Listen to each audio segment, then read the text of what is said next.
Buenas noches, América. Una imagen vale más que 1000 palabras y cuando la imagen es contundente, dramática, más que 10.000. Lo hemos visto esta semana con la poderosa fotografía de un hombre de 25 años y su hija pequeña, muertos, varados a la orilla del río Bravo, semihundidos en el agua boca abajo. La foto fue publicada originalmente por el periódico mexicano La Jornada y se hizo viral en las redes sociales hasta llegar a la portada del New York Times. Y resume el drama que viven los miles de migrantes que huyen de la pobreza y la violencia en Centroamérica y en otros lugares, y que por esos niveles de inseguridad y falta de oportunidades están dispuestos a enfrentar grandes peligros con sus hijos, buscando un futuro mejor en Estados Unidos. La imagen ha sido utilizada en el Congreso por congresistas para atacar la política migratoria interna de Trump en Estados Unidos, por Trump para poner presión a los demócratas para su muro y en los debates de los demócratas estos días. Es una fotografía que habla de la crisis en la frontera, pero sería un error quedarnos solo en el río Bravo. La crisis económica y de seguridad en Honduras, Guatemala y El Salvador, además de en algunas zonas del sur de México, requiere otro tipo de respuesta, una respuesta que vaya más allá de las redadas o el muro, que busque ayudar a recuperar la institucionalidad de esos países, que reduzca los niveles de violencia y que ofrezca mejores oportunidades económicas. Hoy la imagen se ha hecho viral, pero desgraciadamente cada día mueren decenas que no llegan a la portada del New York Times. Y sin esa respuesta más comprensiva y global, seguirán muriendo. Son las 8 en Bogotá, Lima, Quito, las 9 en la costa este de Estados Unidos y Santiago de Chile, y las 10 en Buenos Aires. Y esto es Cuestión de Poder. Bienvenidos. Hoy en el programa, ¿perdió Joe Biden su primer debate? ¿Quiénes le robaron protagonismo al ex vicepresidente favorito en las encuestas? Corte Suprema asume fallo sobre el futuro de DACA. ¿Qué esperar? Migrantes venezolanos son seducidos por grupos criminales en Colombia en medio de la desesperación por abandonar la crisis que vive su país. Victory is winning for our country. Hoy comienza un cambio de régimen político. Desde nuestros estudios en Washington, la opinión, el análisis y las voces que nos ayudan a comprender nuestro mundo. Es cuestión de querer, es cuestión de poder. Comenzamos y lo hacemos con una mirada a las cuestiones de la actualidad que nos han llamado la atención, que queremos ponerles pies de página o la voz de los expertos para comprenderlas un poquito mejor. Hoy la Corte Suprema de Estados Unidos nos ha dado una noticia y es que acepta revisar la legalidad de DACA. ¿Se acuerdan? Esa orden ejecutiva que ofrecía amparo a los niños llegados durante la infancia con sus padres de manera irregular a Estados Unidos. Esos niños que con 2, 3 años, algunos con meses, solo han vivido en Estados Unidos, han crecido aquí, han estudiado aquí, no conocen otro país que no sea este, por mucho que vinieron de Guatemala, Honduras, El Salvador o México, por citar algunos. Bueno, esos niños que serían sujetos de deportación, sin esa orden ejecutiva, sin ese amparo migratorio que les ofrece DACA, estarían bajo el radar de las autoridades migratorias para volver a un país que desconocen. Donald Trump quiso acabar con esta orden ejecutiva. Lo anunció el 5 de septiembre del 2017. Seguro que se acuerdan porque lo contamos en NTN 24. Bueno, desde entonces diversas cortes le han dicho que no tenía la potestad, que no fuera tan rápido, que respetase los derechos de las personas que estaban tramitando sus permisos, hasta llegar a la Corte Suprema. Y ahora la Corte Suprema acepta revisar esa constitucionalidad o legalidad de DACA y del presidente Trump para terminar con la misma. Es una victoria, en principio, para esos jóvenes soñadores, porque ven en una oportunidad a las Cortes de ponerle freno a la intención del presidente. Pero lo que decidirá la Corte no lo sabemos.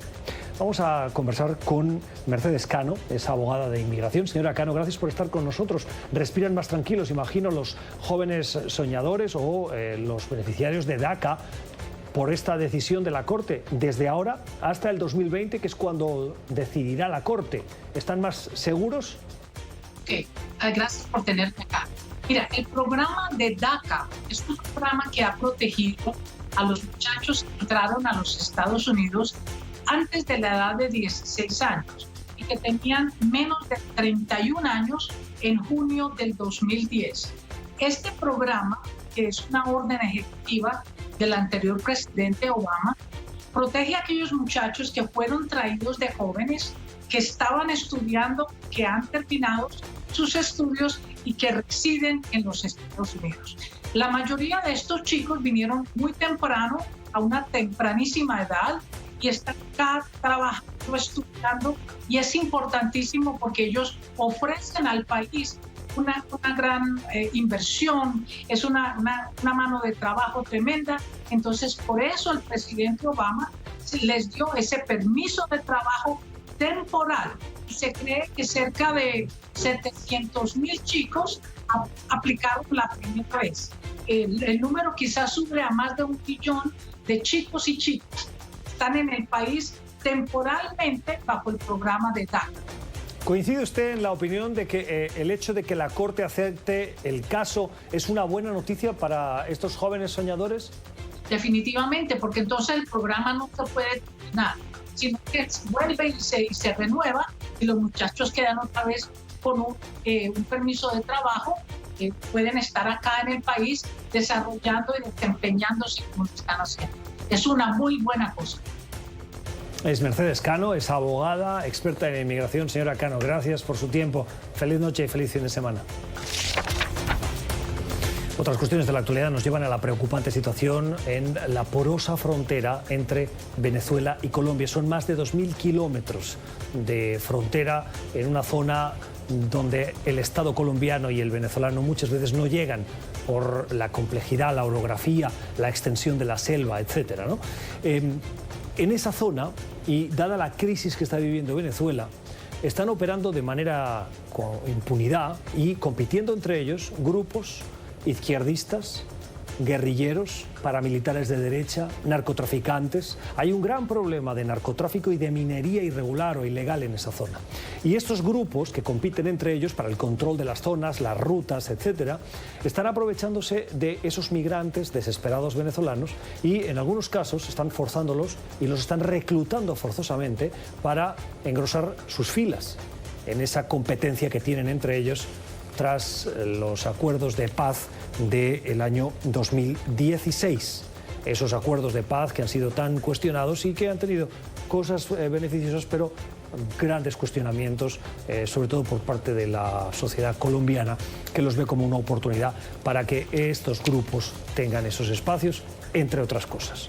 Bueno, sobre la preocupante situación de esos migrantes venezolanos y cómo están siendo reclutados, vamos a buscar la opinión del defensor del pueblo de Colombia, el señor Carlos Negret.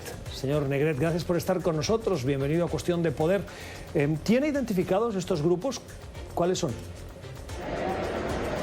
Muy buenas noches y bienvenido a todos sus televidentes.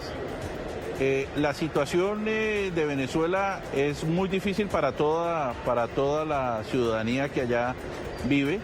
¿Quiénes son los grupos? Son disidencias de las FARC, ELN, esos son los dos grupos adicionados al EPL. Eso se da en la frontera, en el sector de norte de Santander, así como en Arauca. Eso es lo que nosotros hemos detectado y tenemos información del sistema de monitoreo de las alertas tempranas. Lógicamente, como usted sabe, la situación en Venezuela es muy difícil y los grupos que están en estas zonas están dedicados a esas economías ilegales. Una, la economía del narcotráfico, y la segunda en esa zona es el negocio del contrabando de gasolina. ¿Cuántos venezolanos cree usted que habrían aceptado unirse a estos grupos? No tenemos la cifra exacta y por razones obvias nunca se sabe el número de personas que van a los grupos criminales y a estos grupos irregulares.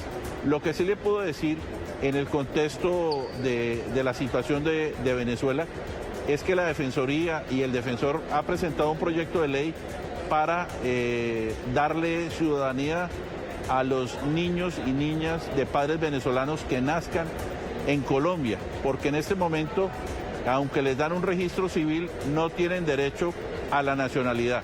Ya hicimos 2 debates en el Senado y aspiramos que antes de la primera semana de agosto la Cámara de Representantes apruebe este proyecto que es constitucionalmente válido y además es un tema de humanidad. No podemos dejar que los niños y niñas de padres venezolanos estén desamparados en Colombia. ¿Tienen esos venezolanos que se unen a estos grupos algún perfil determinado que los haga similares?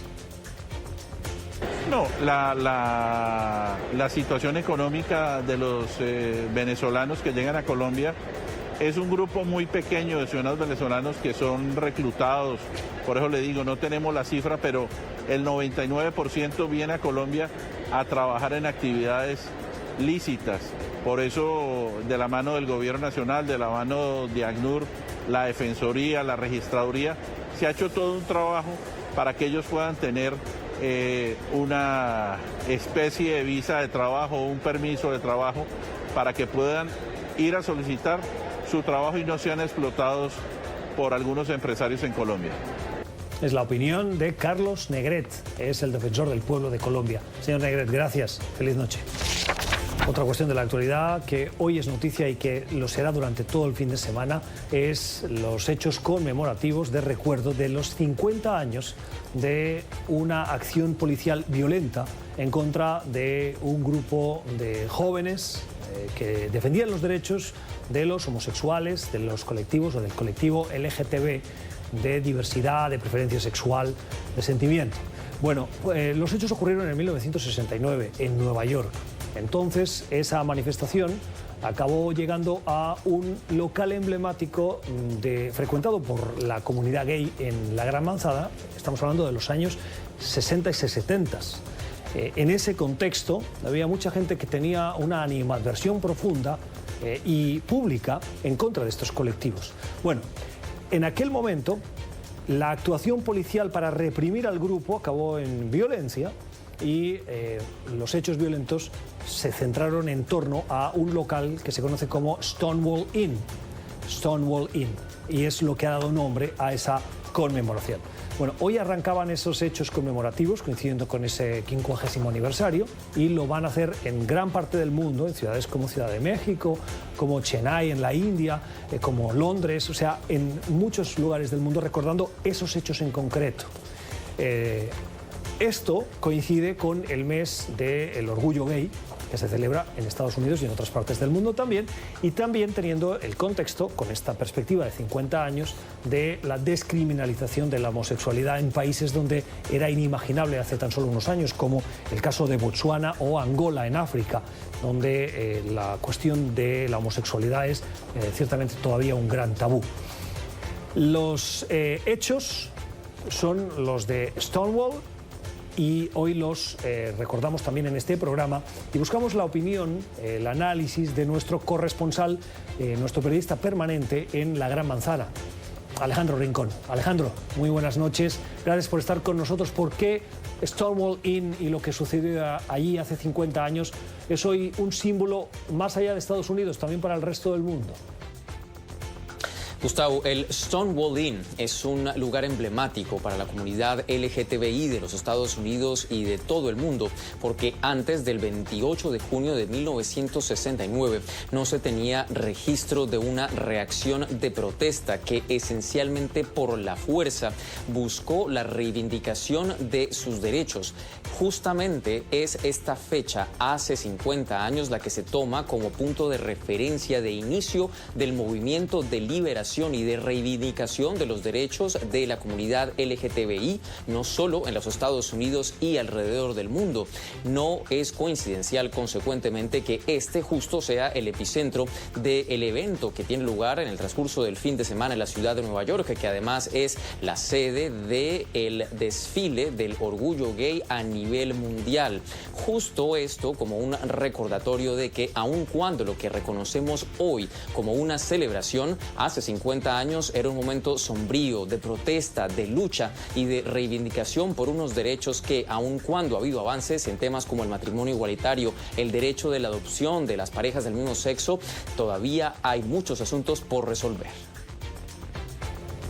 Muchos de estos eventos o festejos conmemorativos para la comunidad gay percibo que se están comercializando, que las marcas, las grandes empresas buscan espacios para identificarse y acercarse a esta comunidad.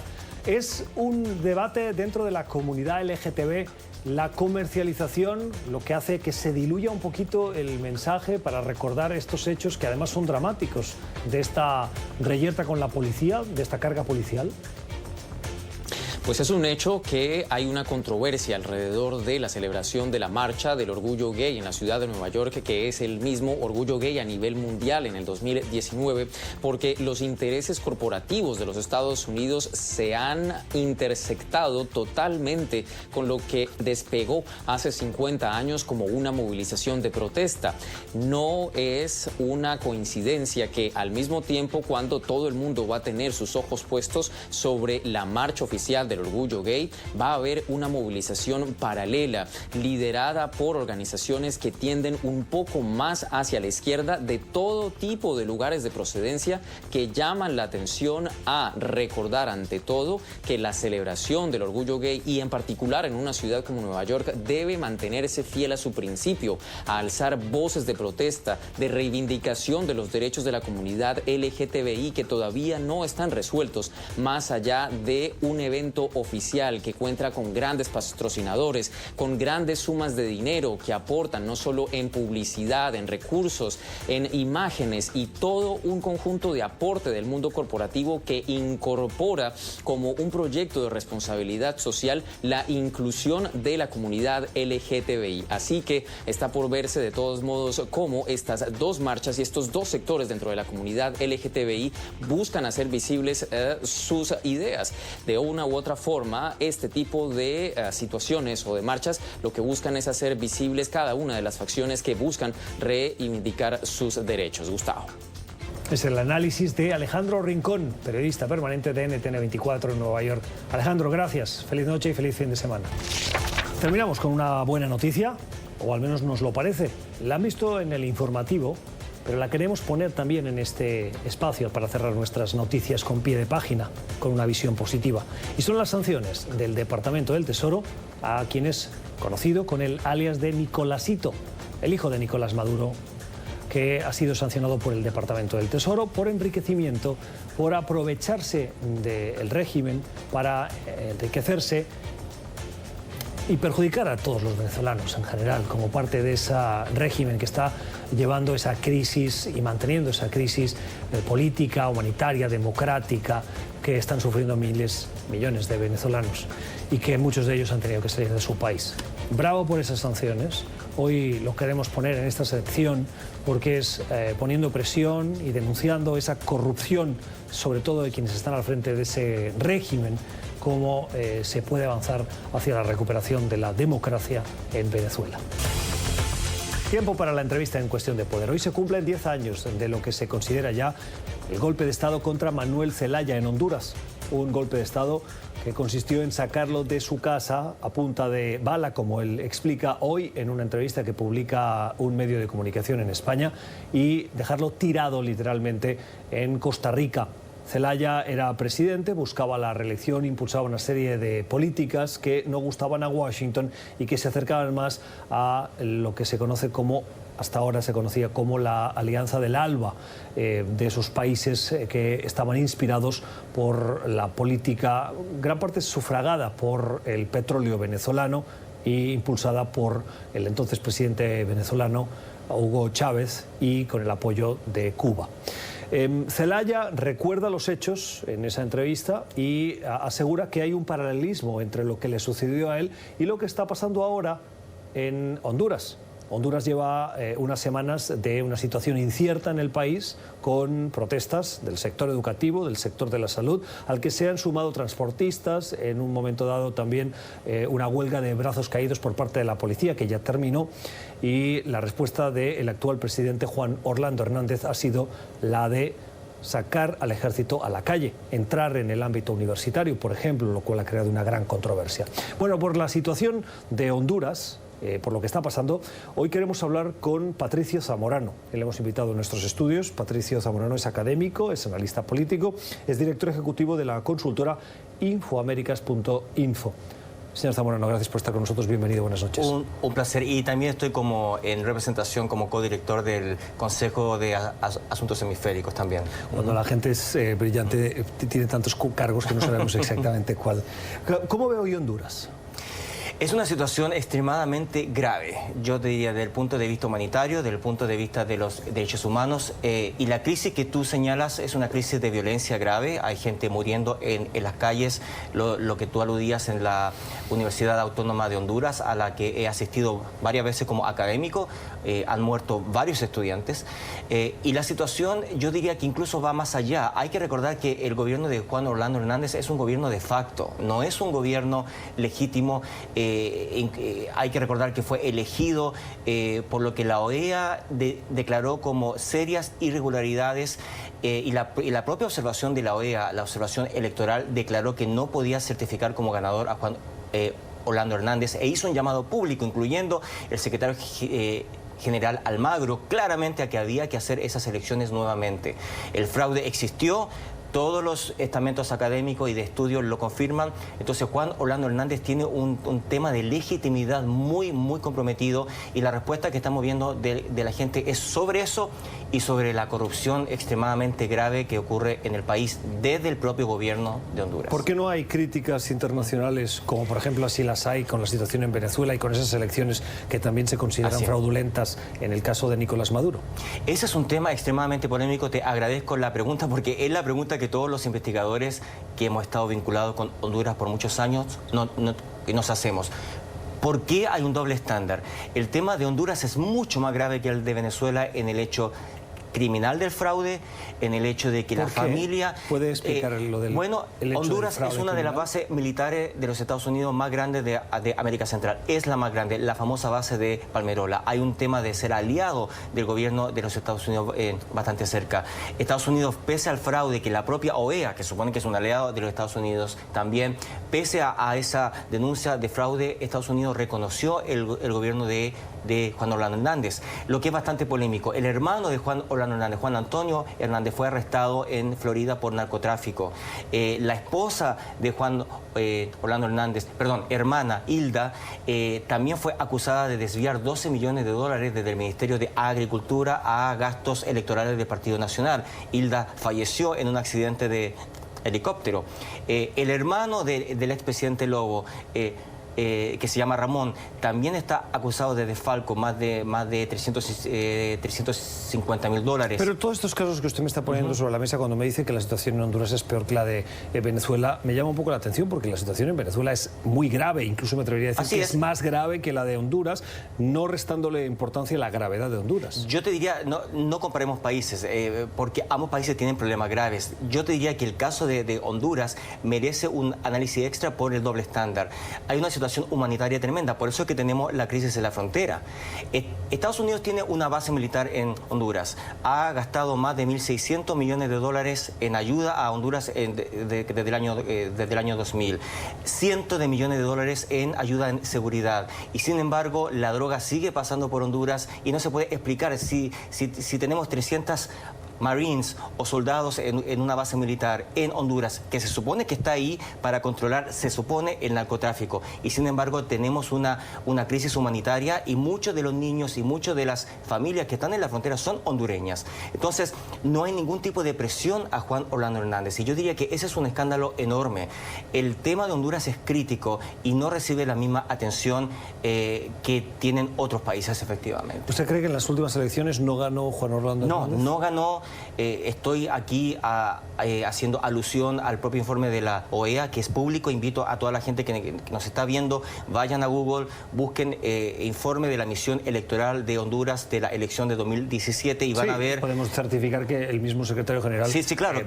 Puso un cuestionamiento. Así es. Pero fue muy prudente.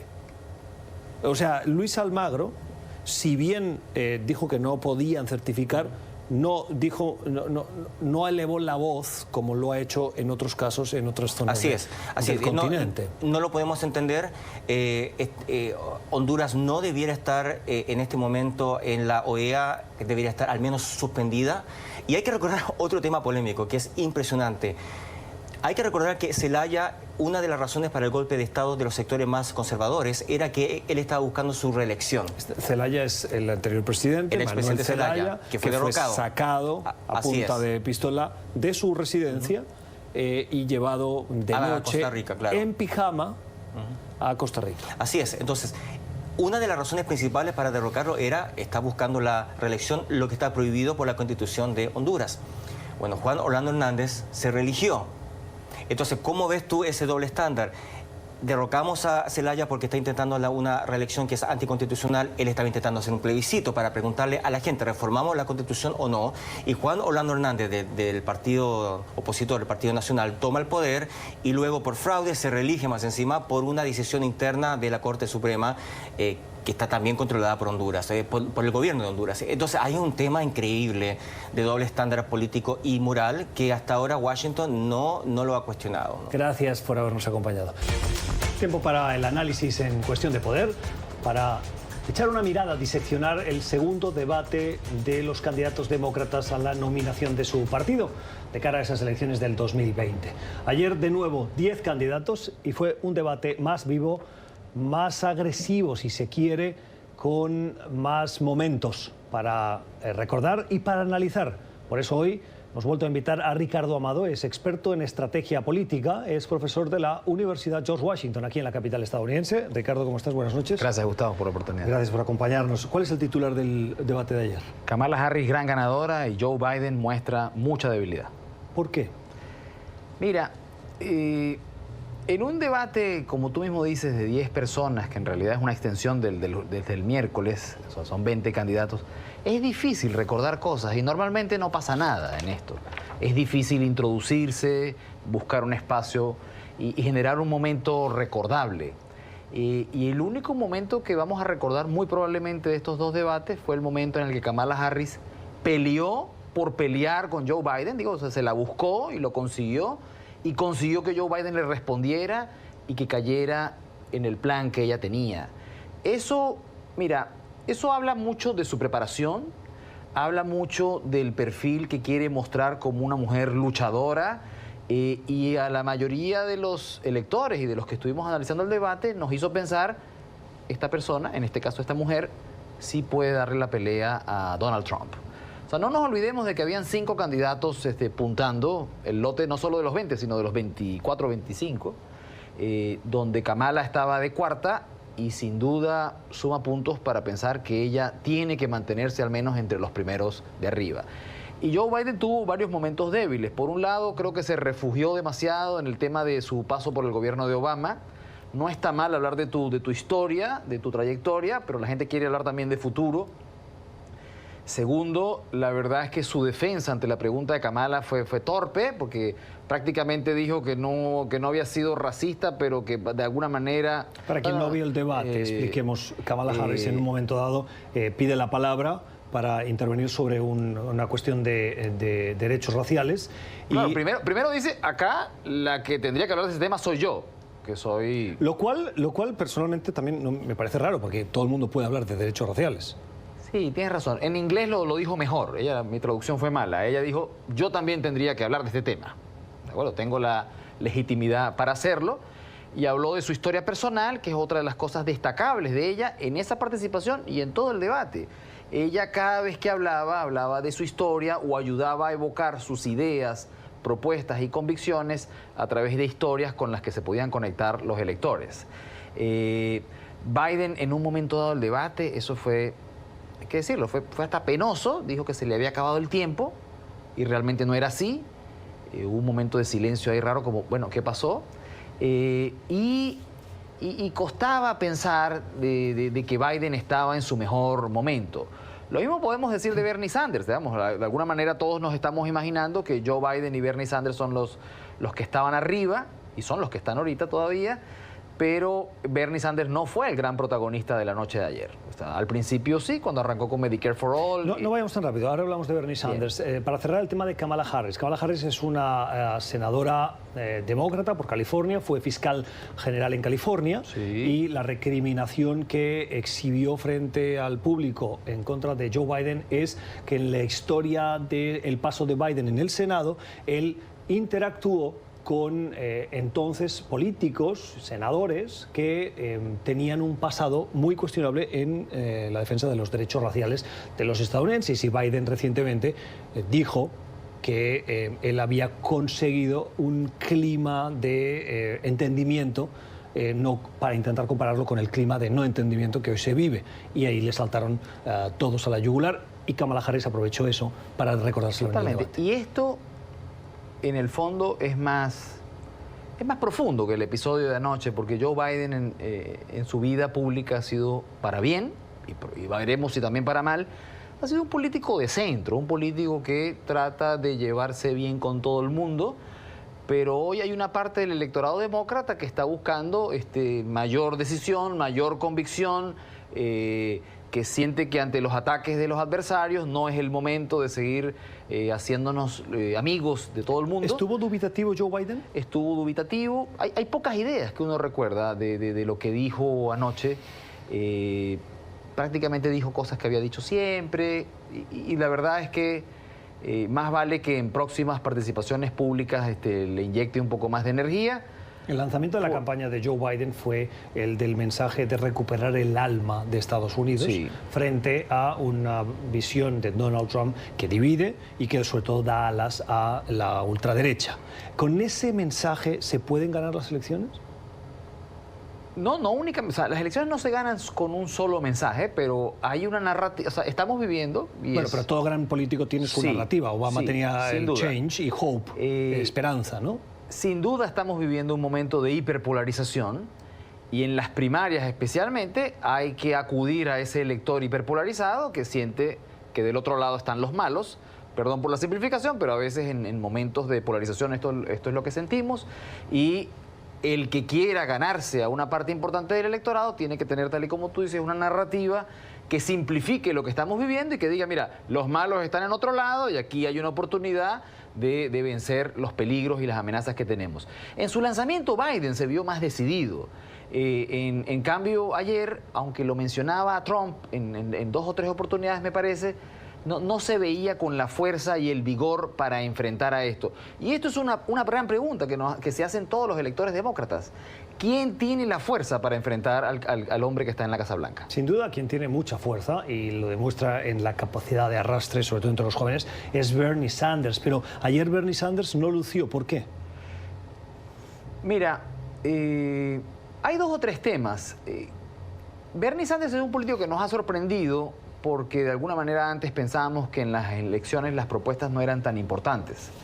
Que eran importantes pero que no eran lo decisivo. Pero Bernie Sanders principalmente es un político que ha hecho su carrera pública notoria como candidato presidencial a través de sus propuestas, ¿no? Pero ayer lucía a ratos repetitivo. Respecto de la campaña del 2016. Respecto de la campaña del 2016. Esto no le va a gustar, por supuesto, a los fanáticos de Bernie Sanders. Lucía como poco novedoso y lucía un poco insistente, para algunos de forma innecesaria, en algunas de sus posiciones. Por ejemplo, el tema de cambiar el sistema de salud pública y eliminar la posibilidad de tener seguro privado. Hay gente que eso le va a hacer mucho ruido, Gustavo, porque va a decir, ese tema sin duda va a ser un tema central en la elección. Hay gente que va a decir, yo quiero que cambien esto, no quiero seguir pagando tanto, pero yo quiero mantener mi seguro privado. Y entonces creo que lo que es bueno en Bernie también puede causarle daño, que es su convicción, su visión de que hay que hacer cambios radicales. Creo que para algunos votantes va a ser demasiado. Antes de entrar, hablando de Bernie Sanders, que seguramente la figura que más ejemplifica esas posiciones o ideas políticas de izquierda dentro del Partido Demócrata, lo que Donald Trump insiste que es socialismo y que probablemente analizado sería más una socialdemocracia europea, seguro. Pero ahí cada uno elige el término. Y el gráfico que querías mostrarnos de Gallup es relevante, ¿por qué? Mira, es relevante porque a pesar de la distinción, que no todos la entienden, entre socialdemocracia y socialismo, Bernie Sanders insiste en usar la palabra y hay un grupo importante de electores que la palabra socialismo le da miedo. O sea, yo no sé en qué partes del país esto sucedía, pero cuando yo veía el debate anoche, me llegó una propaganda hablando de los peligros del socialismo. Y Trump ya ha definido como el enemigo de esta elección el socialismo. En el gráfico que ojalá que podamos mostrar o que estemos mostrando, 1 de cada 4 electores demócratas dicen que no votarían por un candidato que se defina como socialista. 1 de cada 2 independientes dice lo mismo, ni hablar 8 de cada 10 republicanos. Entonces, creo que eso le agrega un extra de peligro, si queremos llamarlo así, a una parte del electorado demócrata, que no podemos perder de vista que hay dos grandes electores demócratas. Un elector hambriento de políticas más progresistas y un elector un poco más centrista, y ese en el fondo es la gran batalla de esta elección. ¿Hasta dónde nos vamos a mover a la izquierda o hasta dónde nos quedamos en el centro para después de las primarias poder todavía pelear por los electores independientes? Pete Buttigieg, alcalde de South Benton, es también una de las figuras que está al frente, no en las primeras posiciones, pero sí en ese grupo en el que estaba Kamala Harris, Cory Booker. Pete Buttigieg, joven, es un alcalde que últimamente además ha tenido problemas de conflicto racial con la policía en su propia ciudad. Tuvo que suspender la campaña. Este joven tuvo un momento muy valioso que yo creo que sí, yo primero creo que le fue bien, no extraordinariamente bien, pero bien. Para los problemas que tiene en su municipio, creo que sobrevivió, y él utilizó un recurso, Gustavo, que tenemos que analizar mejor, que los políticos no lo hacen, que es el recurso de la honestidad, el recurso de la autenticidad, el recurso de decir, sí, los problemas en South Bend, que es el nombre de su municipio, son culpa mía y yo no los he podido resolver. Y estamos acostumbrados a los políticos que adornan las cosas, a los políticos que buscan excusas, a los políticos que buscan eufemismos, y eso fue algo nuevo, ver un político que dijera, la culpa es mía y yo no he podido resolverlo, y creo que fue su mejor defensa eso, antes que entrar en explicaciones. Y también hubo un momento, me parece brillante, pero me pareció muy personal, en el que él dijo, y nada de lo que yo pueda explicar sobre los conflictos policiales y raciales le va a devolver la calma a las víctimas o a sus familias.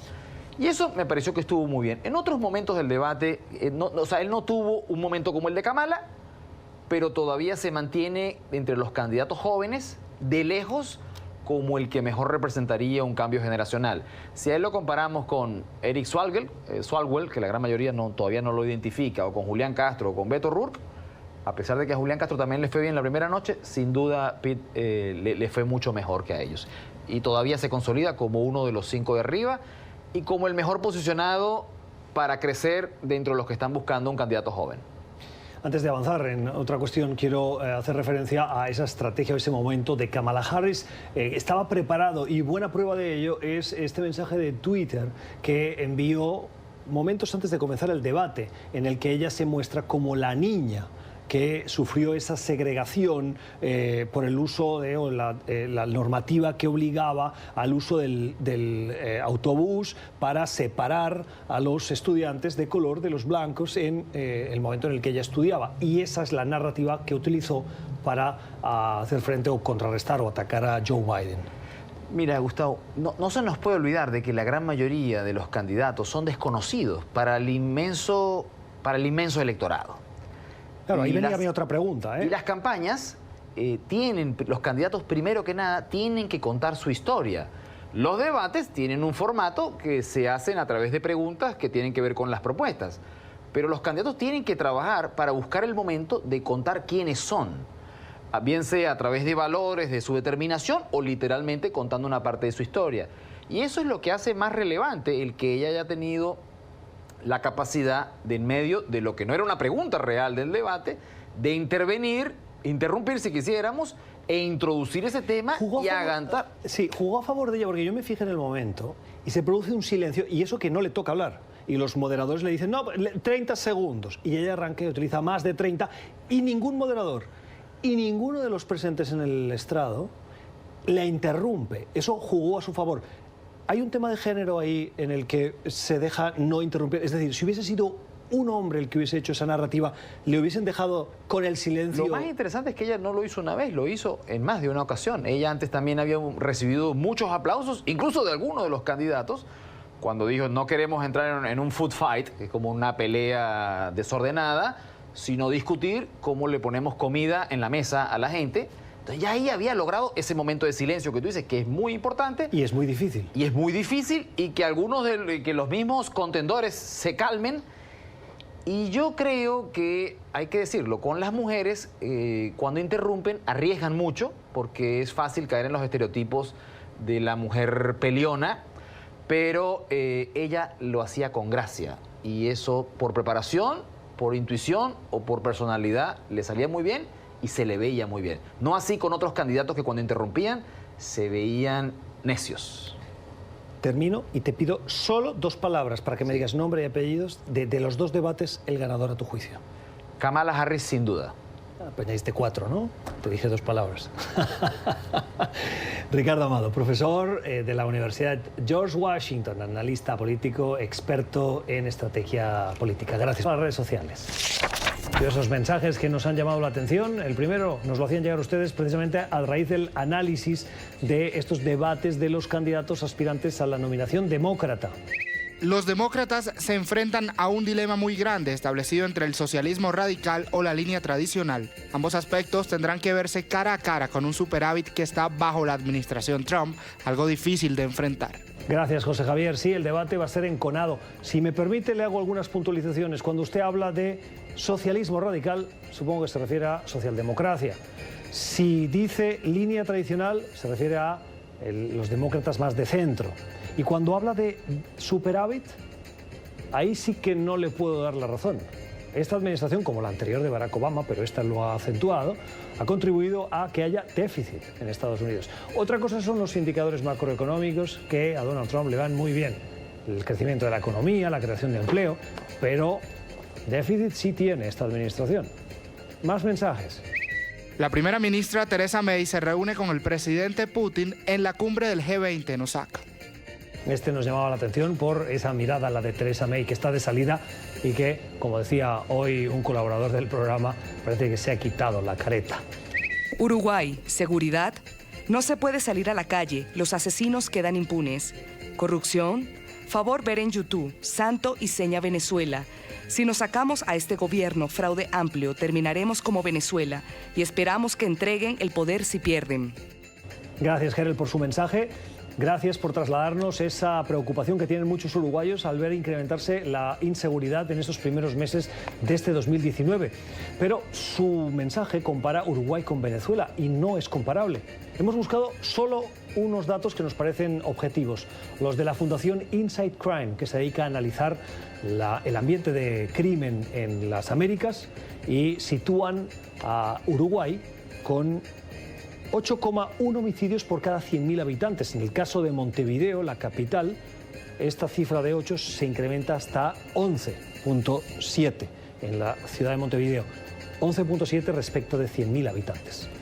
En Venezuela, que tiene el índice de homicidios más altos del continente, son 89 por cada 100.000 habitantes. Yo creo que los datos ya demuestran que no hay comparación posible, si bien, tiene usted razón, hay preocupación por esa situación en Uruguay, cómo se incrementa la criminalidad. Y terminamos. ¿Tiene usted intención de viajar al viejo continente, a Europa? Récord en Francia luego de que la temperatura superara los 45 grados centígrados por primera vez. Por primera vez se superan los 45 grados, ¿se imaginan? Y eso que algunos aún dicen que no hay cambio climático.